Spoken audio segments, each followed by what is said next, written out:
नमस्कार दोस्तों, स्वागत है आप सबों का प्रभाकर जीएस गुरुकुल में। आज हम लोग भारत शासन अधिनियम के अगले वीडियो में देखेंगे भारत शासन अधिनियम 1935 के बारे में। ठीक है, यह काफ़ी महत्वपूर्ण अधिनियम है। ठीक है, यह जो था एक विस्तृत अधिनियम था। इस अधिनियम में 321 अनुच्छेद था। ठीक है, और 10 अनुसूचियाँ थी। 321 अनुच्छेद और 10 अनुसूचियाँ थी। इसीलिए जो है इसे भारत का मिनी संविधान भी कहा जाता है, क्योंकि ये काफ़ी बड़ा था। इसके अंतर्गत भारतीय संघ की स्थापना का प्रस्ताव था, जिसमें 11 ब्रिटिश प्रांतों से 6 चीफ कमिश्नर के क्षेत्रों और देशी रियासतों से मिलकर बना था, जो स्वेच्छा से संघ में सम्मिलित हो। प्रांतों में द्वैध शासन समाप्त कर उन्हें पूर्ण स्वाधीनता प्रदान की गई। यहाँ प्रति हो गया है, प्रांतों होगा। प्रांतों में जो है द्वैध शासन को समाप्त कर दिया गया और उन्हें पूर्ण स्वाधीनता प्रदान की गई। केंद्रीय स्तर पर, ठीक है, अब जो है केंद्रीय स्तर पर द्वैध शासन व्यवस्था को लागू किया गया। ठीक है, विधायी शक्तियों को केंद्र और प्रांतीय विधानमंडलों के बीच विभाजित किया गया। ठीक है, और सूचियों का निर्माण किया गया। चलिए, पहला सूची था संघ सूची, जिसमें 59 विषय थे। ठीक है, इसमें जो है राष्ट्रीय महत्व के जैसे जल, थल और वायुसेना, ठीक है, थल सेना, जल सेना और वायुसेना, विदेशी मामले, एक्सटर्नल अफेयर्स, डाक, तार, बीमा, बैंक इत्यादि को रखा गया। ठीक है, संघ सूची में इन सब विषयों को रखा गया। फिर जो है प्रांतीय सूची, जिसमें 54 विषय को शामिल किया गया। यह जो था स्थानीय महत्व के थे। इसमें जो है शांति, न्याय, न्यायालय, स्थानीय स्वशासन, कृषि, शिक्षा एवं सड़कें इत्यादि को रखा गया। ठीक है, अब देखिए समवर्ती सूची हम लोग देखते हैं। ठीक है, इसमें 36 विषयों को शामिल किया गया। केंद्र और प्रांत दोनों जिस पर कानून बना सकते हैं, है ना, समवर्ती सूची पर दोनों कानून बना सकते हैं, के अंतर्गत जो है दीवानी और फौजदारी, है ना, कानून, ठीक है, विवाह, तलाक, उत्तराधिकार इत्यादि को शामिल किया गया। अब देखते हैं इस अधिनियम में जो है भारत परिषद का अंत कर दिया गया। भारत परिषद का अंत भारत शासन अधिनियम 1935 के द्वारा कर दिया गया। ठीक है, प्रस्तावना का अभाव था। इस अधिनियम में प्रस्तावना का भी अभाव था। आगे हम लोग देखते हैं, बर्मा को जो है भारत से अलग कर दिया गया। भारत शासन अधिनियम के द्वारा बर्मा को भारत से अलग कर दिया गया, है ना। अदन को जो है इंग्लैंड के औपनिवेशिक कार्यालय के अधीन कर दिया गया। यानी कि भारत से बर्मा को अलग करके इंग्लैंड के औपनिवेशिक कार्यालय के अधीन कर दिया गया था, और बरार को मध्य प्रांत में शामिल कर लिया गया। आगे बढ़ते हैं। इस अधिनियम के द्वारा जो है एक बहुत महत्वपूर्ण काम हुआ था कि जो देश की मुद्रा एवं साख पर नियंत्रण के लिए भारतीय रिजर्व बैंक की स्थापना की गई। ठीक है, तो आरबीआई की जो स्थापना हुई थी, कब हुई थी? 1 अप्रैल 1935 को। काफ़ी महत्वपूर्ण है। ठीक है, और इसके जो प्रथम गवर्नर कौन थे? ऑसबॉर्न स्मिथ थे। ऑसबॉर्न स्मिथ रिजर्व बैंक के पहले गवर्नर थे। ये सारा चीज़ जो है भारत शासन अधिनियम 1935 के द्वारा किया गया था। चलिए नेक्स्ट देखते हैं। इस अधिनियम के द्वारा संघीय न्यायालय की स्थापना की गई। ये भी काफ़ी महत्वपूर्ण कार्य हुआ।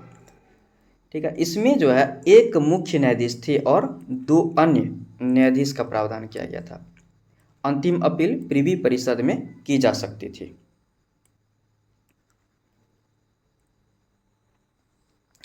इस अधिनियम में संशोधन का अधिकार केवल ब्रिटिश पार्लियामेंट को था। भारत शासन अधिनियम में जो है संशोधन कौन कर सकता था? केवल ब्रिटिश पार्लियामेंट, और कोई भी नहीं।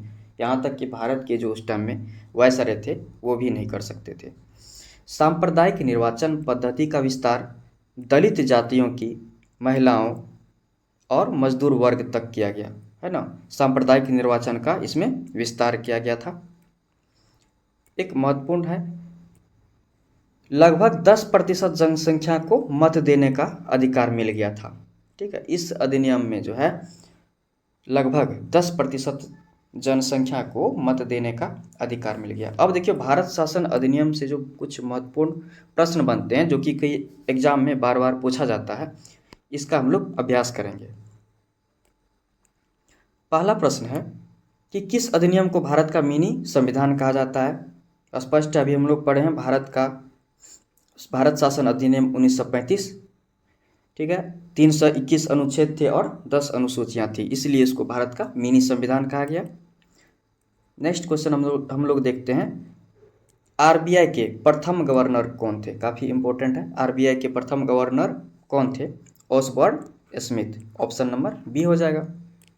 अगला देखते हैं, प्रश्न संख्या 3, भारतीय रिजर्व बैंक की स्थापना भारत शासन अधिनियम 1935 के अंतर्गत हुई। तो इसका जो है कब हुआ था। स्थापना 1935 के अंतर्गत हुई थी, लेकिन ये किस ईस्वी में। 1 अप्रैल 1935 ईस्वी को इनका स्थापना किया गया था। हम लोग नेक्स्ट क्वेश्चन देखेंगे, संघीय न्यायालय की स्थापना जो है किस अधिनियम के द्वारा किया गया। ये भी है भारत शासन अधिनियम 1935 के द्वारा। ये भी काफ़ी महत्वपूर्ण प्रश्न है।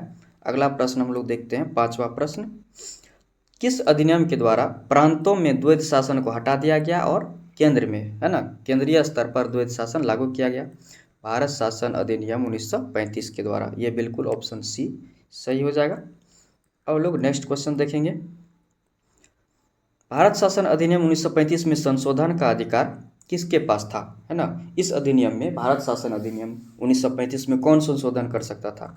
केवल ब्रिटिश पार्लियामेंट कर सकता था और दूसरा कोई भी नहीं। अब हम लोग 7वां प्रश्न देखेंगे, किस अधिनियम में प्रस्तावना का अभाव था। भारत शासन अधिनियम 1935 में क्या था, प्रस्तावना नहीं था, प्रस्तावना का अभाव था। अगला प्रश्न देखेंगे, लोक सेवा आयोग का गठन किस अधिनियम के द्वारा किया गया। हम लोग पिछले वीडियो में पढ़े थे कि लोक सेवा नहीं, पिछले वीडियो में पढ़े थे भारत शासन अधिनियम 1919 के अंतर्गत किया गया था। ठीक है, लोक सेवा आयोग का गठन जो है भारत शासन अधिनियम 1919 के द्वारा किया गया था। ठीक है, अब अगला प्रश्न देखते हैं, किस अधिनियम के द्वारा भारत को बर्मा से अलग किया गया, है ना। बर्मा को भारत से अलग किया गया भारत शासन अधिनियम 1935 के द्वारा। ठीक है, और औपचारिक रूप से ये 1937 में अलग हो गया था। 1937 में औपचारिक रूप से बर्मा जो है भारत से अलग हो गया था। नेक्स्ट देखते हैं, भारत शासन अधिनियम 1935 में कितने अनुच्छेद और कितनी अनुसूचियां थी। ठीक है, 321 अनुच्छेद और 10 अनुसूचियां थी। वीडियो देखने के लिए धन्यवाद। मिलते हैं नेक्स्ट वीडियो में। आप लोग लाइक, सब्सक्राइब और शेयर जरूर कीजिएगा प्रभाकर जीएस गुरुकुल को। तब तक के लिए धन्यवाद।